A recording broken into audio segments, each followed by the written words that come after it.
দেখো এটা হলো লাউয়ের খোসা আর আলু। এটা ভাজা করব। কিভাবে করছি দেখো। কড়াতে দিয়েছি শুকনো লঙ্কা, কালো জিরে আর তেল। তাই লাউয়ের খোসাটা দিয়ে দেবো।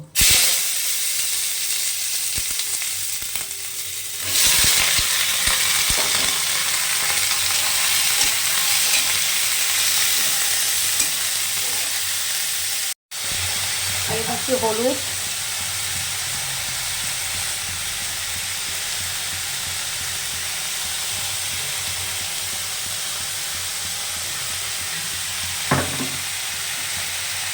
আর দিয়ে দিচ্ছি পরিমাণ মতন লবণ।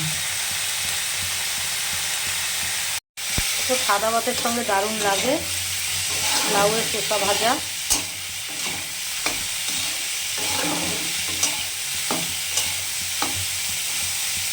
একটু চাপা দিয়ে দেবো, সেদ্ধ হবে।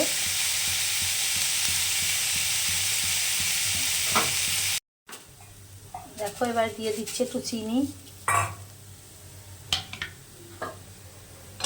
লাউয়ের খোসা ভাজা বা চোচা ভাজা যেটাই বলো না কেন, অল্প তেলে করেছি একদম।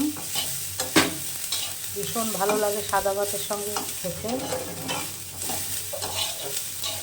সিম্পল ভাজা কিন্তু খেতে ভালো লাগে। কোনো কিছুই বলে না, কোনো কিছুই ফেলার নেই।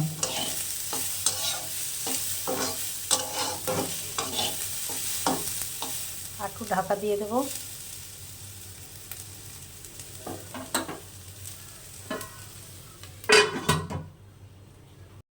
দেখো লাউয়ের চোকলাটা ভাজা কত সুন্দর হয়েছে। ভালো লাগলে লাইক, শেয়ার, কমেন্ট অবশ্যই করো।